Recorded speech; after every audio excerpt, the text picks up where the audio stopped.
अस्सलाम वालेकुम स्टूडेंट्स, मैं हूं आपका math teacher Matloob Ahmad AIMS education institute से।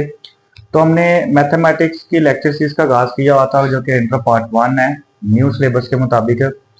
तो ये क्वेश्चन नंबर 1 और 2 कर लिया था, तो आज हम क्वेश्चन नंबर 3 स्टार्ट करेंगे।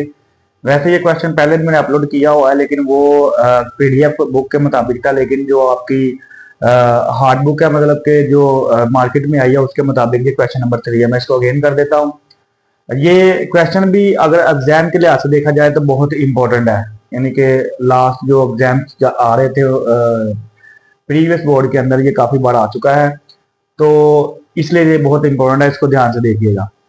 तो इसमें प्रूव करना हमने, prove that z bar is equal to z if z is real I double F if. वैसे इफ आई एफ होता है, लेकिन I double F if mathematics में जो ये वाला इफ होता है ना, इसका जो मतलब होता है वो होता है इफ एंड ओनली इफ। और इसका जो मतलब है वो ये है कि इस क्वेश्चन के अंदर दो पार्ट्स हैं, एक ये वाला जिसको मैं अंडरलाइन कर रहा हूं और एक ये वाला, दो पार्ट्स हैं। अब एक पार्ट को फर्ज करेंगे, दूसरा साबित करेंगे, फिर दूसरे को फर्ज करेंगे, पहला साबित करेंगे। ये इफ एंड ओनली इफ का मतलब यही है कि आपने एक चीज को फर्ज करना है, दूसरी को साबित करना है, फिर दूसरी को फर्ज करना है और पहली को साबित करना है। तो मैंने इसी तरह करना है, पहले मैं इसको पकड़ के इसको लेट करने लगा हूं, इसको फर्ज करेंगे और इसको साबित। इसको मैं पहले लेट करने लगा हूं, प्रूव करेंगे इसका। लेट कर लिया मैंने कि जो जी बार है वो z के बराबर है।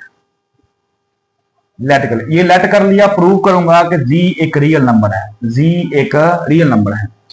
पहले z देख लें, थोड़ा सा मैं ये भी बता दूं आपको कि z रियल नंबर है, तो मतलब z एक कम्प्लेक्स नंबर है, लेकिन इस कम्प्लेक्स नंबर के अंदर सिर्फ रियल पार्ट है, इमेजिनरी पार्ट नहीं है।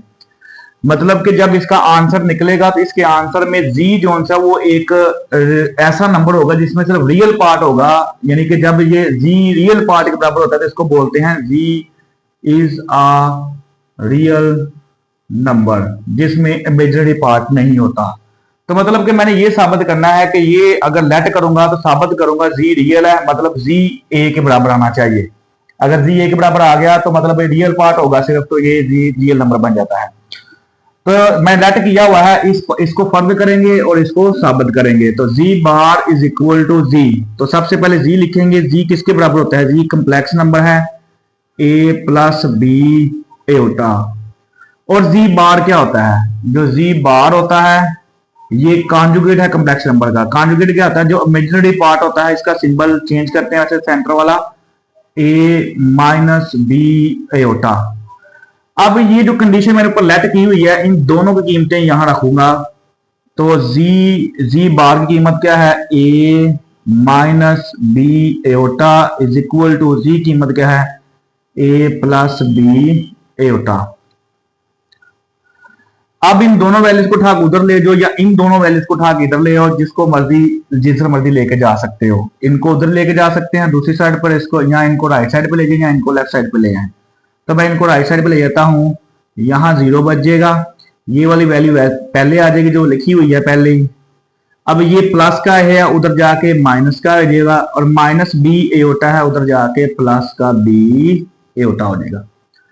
तो माइनस ए और प्लस ए दोनों सेम नंबर है, और प्लस माइनस के हैं तो ये कैंसिल हो जाएगा। प्लस बी एटा 2 है, तो ये बन जाएगा 2b एटा और साथ में 0 आ जाएगा।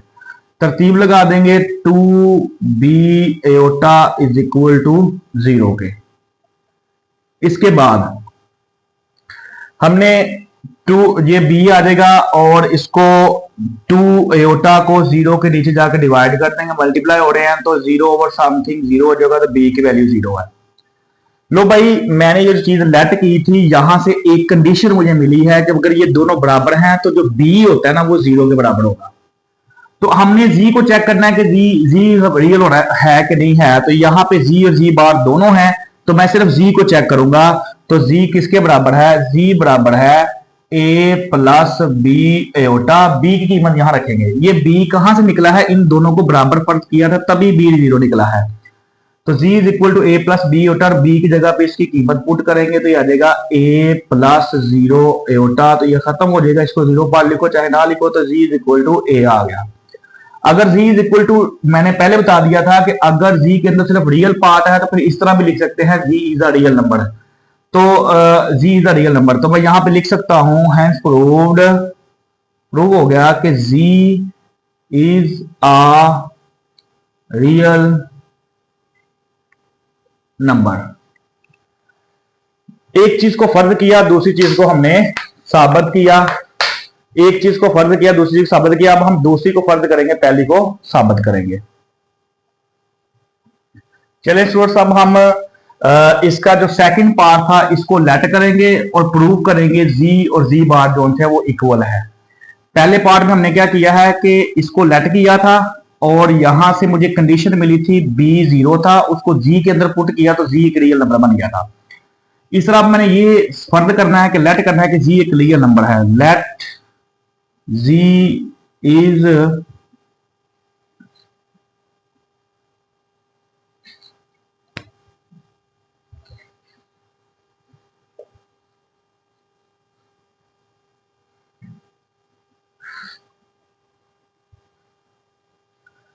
तो भाई हम साबित करेंगे, इसको फर्ज करेंगे और इसको साबित करेंगे। मैं करूंगा कि z एक रियल नंबर है, लेट कर लिया z is a real number, let कर लिया कि z रियल नंबर है। अगर z रियल नंबर है तो फिर z किसके बराबर होगा? सिर्फ रियल पार्ट के बराबर होगा, इमेजिनरी नहीं आएगा, क्योंकि मैंने z को रियल लेट किया हुआ है।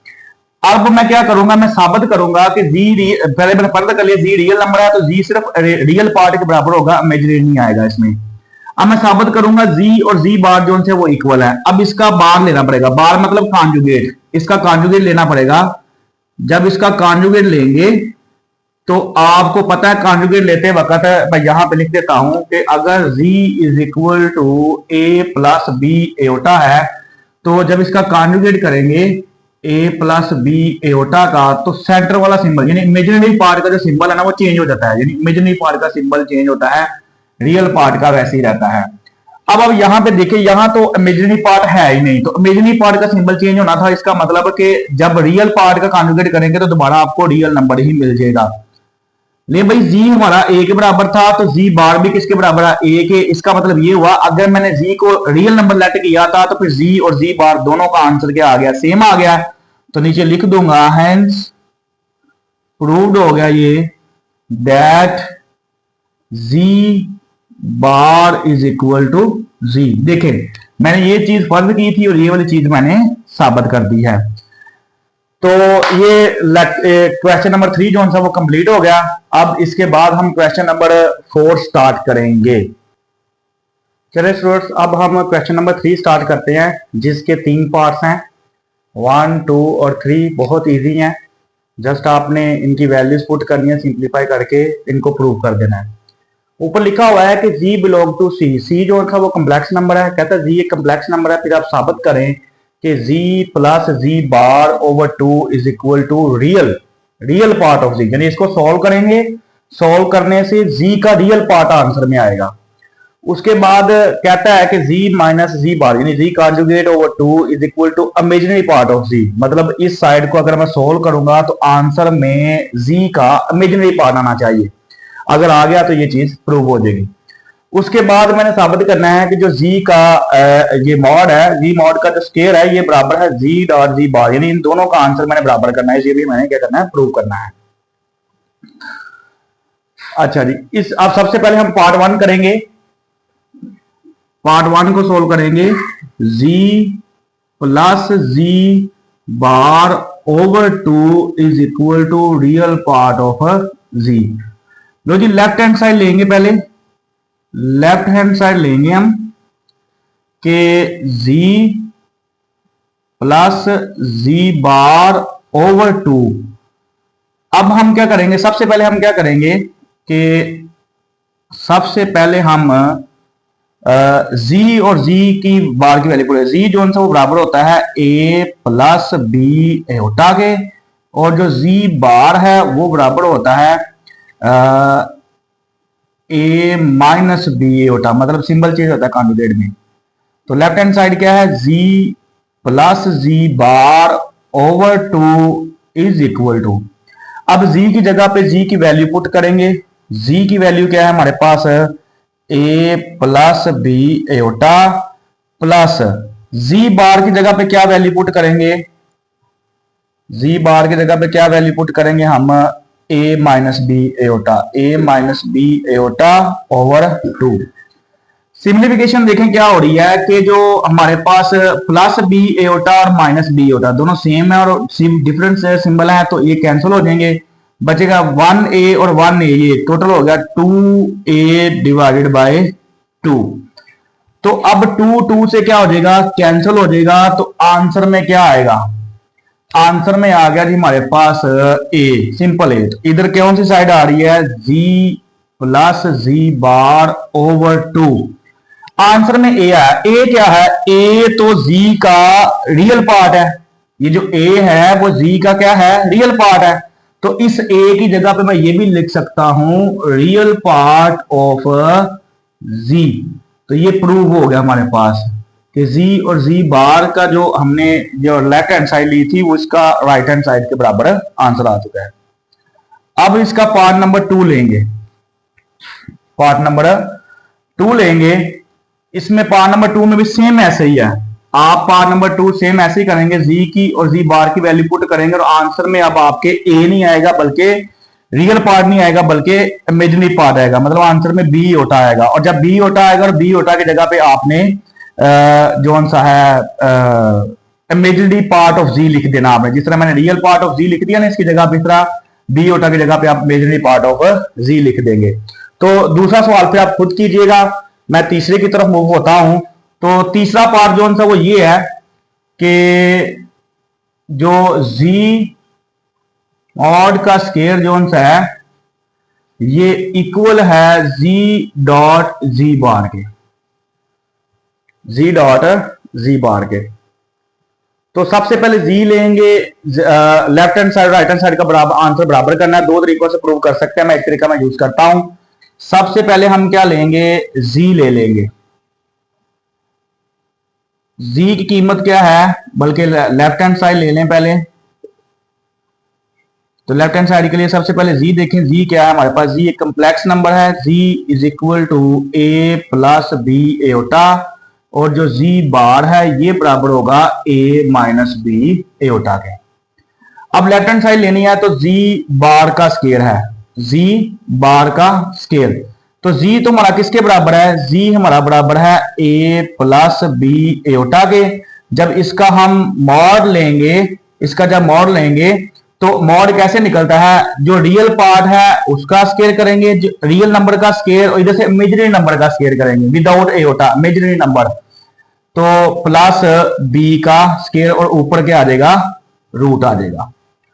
तो अब दोनों तरफ क्योंकि मैंने मॉड भी लेना, मॉड के साथ मैं स्केयर भी लेना, अब दोनों साइडों पे स्केयर कर देंगे, यानी z mod is equal to under root a square plus b square.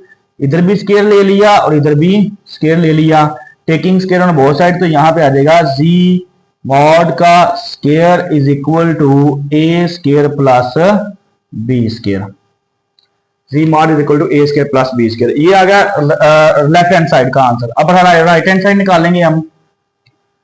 Right hand side क्या है, जी डॉट जी बार, जी डॉट जी बार। अब जी की जगह पे जी की वैल्यू पुट कर दें, ए प्लस बी एओटा डॉट, ये डॉट मल्टीप्लीकेशन को शो करता है, तो जी बार क्या है, ए माइनस बी एओटा। अब इनको सिंप्लीफिकेशन करेंगे, अगर आप देखें तो ए प्लस बी और ए माइनस बी, जब ए प्लस बी और ए माइनस बी होगा तो ये बराबर होगा फर्स्ट वैल्यू का स्केयर माइनस सेकंड वैल्यू का स्केयर। इस तरह की जब भी शेप होगी फर्स्ट वैल्यू के लिए कंडीशन ये है कि ये फर्स्ट वैल्यू सेम होनी चाहिए, ये ना हो कि जैसे ए प्लस बी और यहां पे लिखता हूं मैं सी माइनस बी, तो यहाँ पे दोनों फर्स्ट पार्ट सेम नहीं है, तो यहाँ पे फार्मूला अप्लाई नहीं होगा, ये भी आप याद रखिएगा। दोनों पार्ट यानी फर्स्ट सेम हो, सेकंड सेम हो, दरमियान में प्लस माइनस वाला हो, तो फिर ये फार्मूला एप्लीकेबल है। तो यहां पे हम कहेंगे फर्स्ट वैल्यू का स्केयर दरम्यान में माइनस आ जाएगा, सेकंड वैल्यू का स्केयर बी एओटा का स्केयर आ जाएगा। अब बी एओटा का स्केयर ओपन करेंगे, बी का स्केयर अलहदा कर दिया और एओटा का स्केयर अलहदा कर दिया। तो अब आप देखें कि ए स्केयर और एओटा स्केयर की कीमत पुट करेंगे यहां पे -1, तो माइनस माइनस प्लस हो जाएगा, ये आ जाएगा ए स्केयर प्लस बी स्केयर। तो ये आ गया हमारे पास राइट हैंड साइड का आंसर। लेफ्ट हैंड साइड का आंसर देखें ए प्लस बी स्केयर है और राइट हैंड साइड का आंसर भी ए प्लस बी स्केयर है, दोनों बराबर हैं। तो हम नीचे बता देंगे hence proved left hand side is equal to right hand side. मतलब ये प्रूव कर दिया मैंने कि जो z मॉड का स्केयर है ये इक्वल होता है z इंटू z बार के। ले जी स्टूडेंट्स, ये क्वेश्चन नंबर 3 हमने कंप्लीट कर लिया है। मतलब पार्ट 2 आप खुद करेंगे। अगर पार्ट नंबर 2 में अगर प्रॉब्लम आती है तो आप कमेंट में पूछ सकते हैं। तो कल हम स्टार्ट करेंगे क्वेश्चन नंबर 4 से। तब तक के लिए अल्लाह हाफिज।